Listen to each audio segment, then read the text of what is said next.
Friends, नमस्ते. कसे आहात आपण सगळे? आय होप आपण सगळे हॅप्पी आणि हेल्दी असालच. मी कोमल आपणा सगळ्यांचं पुन्हा एकदा स्वागत करत आहे आपल्या चॅनलवर. तर फ्रेंड्स, आज आहे मकर संक्रांती. तर तुम्हा सगळ्यांना मकर संक्रांतीच्या खूप गोड गोड अशा शुभेच्छा. माझं पिल्लूसुद्धा तिकडे बसून तुम्हाला शुभेच्छा देत आहे बरं का. तर यस, आज मी पैठणी घातलेली आहे. तुम्ही सुरेखाताईंच्या व्हिडिओमध्ये ही पैठणी बघितली असेलच आणि ब्लाऊजसुद्धा त्यांनी शिवून दिलेला आहे छान. तर दुसरी एक महत्त्वाची गोष्ट ती म्हणजे आज आहे माझ्या आईचा वाढदिवस. तर आई, तुला वाढदिवसाच्या खूप खूप खूप साऱ्या शुभेच्छा. तुला खूप छान आरोग्यदायी आयुष्य लाभू दे, तुझ्या सगळ्या इच्छा पूर्ण होऊ देत, हीच एक प्रार्थना आहे. तर माझ्या आईला आज मला भेटण्याची खूप इच्छा होती, पण मला आईला भेटायला नाही जाता आलं. बरीचशी कारणं होती त्यामागे. तर जेव्हा कधी मी आईला भेटायला जाईल तेव्हा एक छान असा व्लॉग नक्कीच आईसोबत मी करेल. आणि माझ्या आईने माझ्यासाठी काहीतरी पाठवलेलं आहे, तर मी तुम्हाला दाखवते काय पाठवलेलं आहे. तर हे आहेत तिळगुळाचे लाडू, जे की आम्ही घरीच तयार केलेले आहेत.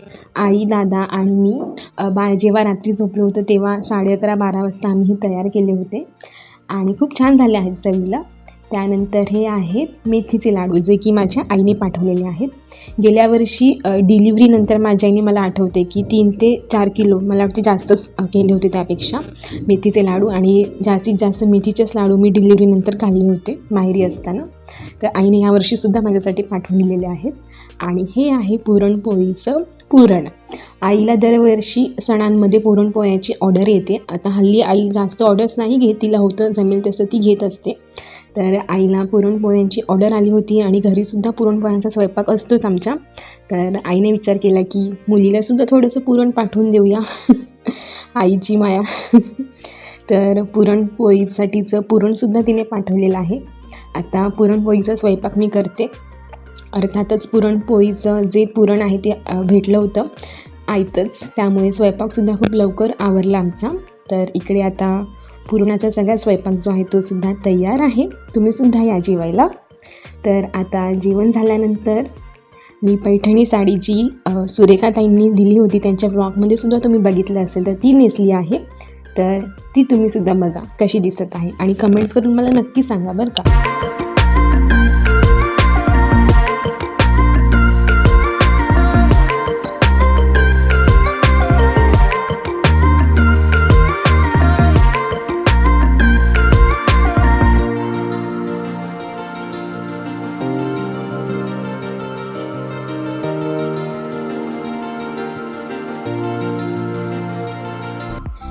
आणि या आहेत माझ्या मैत्रिणी, नवीन झालेल्या मैत्रिणी, काही जुन्यासुद्धा आहेत.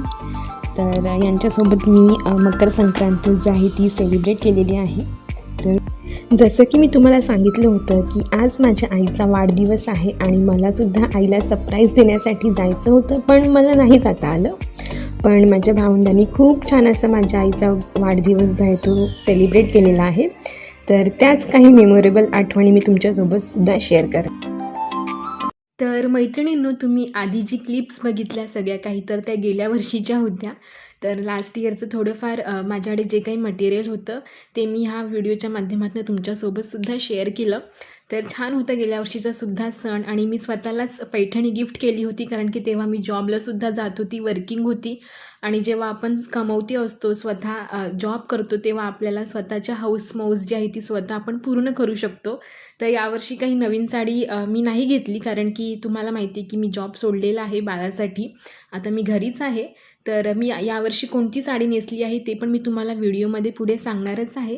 तर हा आहे भोगीचा दिवस. भोगी दिवशी आपण ऑफकोर्स ज्या काही मिक्स भाज्या असतात, आता थंडीमध्ये खूप छान छान अशा पालेभाज्या, हिरव्या भाज्या अवेलेबल असतात, तर त्या मिक्स भाज्या आपण करत असतो. त्याचबरोबर बाजरीची भाकरी ती लावून आपण करतो.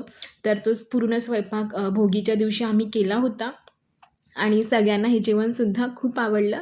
आणि मकर संक्रांत जी आहे ती 15 तारखेला होती यावर्षी. तर सकाळीच मी तिळगुळाचे लाडू करायला घेतले होते. तर पांढरी तीळ, गूळ आणि आपले ड्रायफ्रूट्स वगैरे, वेलची पूड हे सगळं ॲड मी केलं होतं आणि अगदी मंद आचेवर हे सगळे भाजून घेतलं होतं, शेंगदाणे वगैरे. आणि त्यानंतर मी गुळाचा पाक न करता गूळ जो आहे तो मिक्सरला वाटून घेतला होता आणि त्यामध्येच हे सगळं मिक्स केलं होतं. तर खूप छान असे पौष्टिक लाडू जे आहेत ते तयार झाले होते. तुम्ही बघू शकता इकडे. अगदी झटपट होणारी सिंपल अशी ही रेसिपी आहे. आणि त्यानंतर सुंदर अशी रांगोळीसुद्धा मी आमच्या अंगणामध्ये काढली होती आणि अगदी लहान काढली होती, साधी सिंपल. त्यानंतर घरातली सगळी काही कामं आमची दुपारची आवरली होती. त्यानंतर मी आणि माझी मैत्रीण रोहिणी आम्ही दोघीही मंदिरामध्ये गेलो होतो ववसायला. तर ही जी साडी तुम्ही बघत आहात ही मला माझ्या आईबाबाने गिफ्ट केली होती. अधिक मास जो आपण धोंड्याचा महिना साजरा करतो तेव्हा मला माझ्या माहेरच्यांनी ही गिफ्ट केली होती. तर तीच साडी मी नेसली, कारण की नवी कोरी साडी नेसायची असते संक्रांतीला.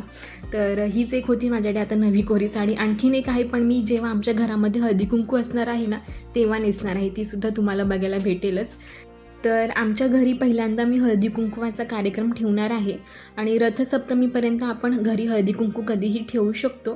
तर त्याचीसुद्धा तयारी मला करायची आहे, वाण आणायचं आहे. तर ते सगळे व्हिडिओसुद्धा तुम्हाला लवकरच बघायला भेटतीलच. तर आजची म्हणजे यावर्षीची जी मकर संक्रांत आहे ती अगदी साधी सिंपल सेलिब्रेट झालेली आहे आणि आय होप की तुम्हाला हा आजचासुद्धा व्हिडिओ नक्कीच आवडला असेल. आणि यावर्षीसुद्धा माझ्या आईचा वाढदिवस जो आहे तो खूप छान प्रकारे सेलिब्रेट केलेला आहे माझ्या माहेरच्यांनी.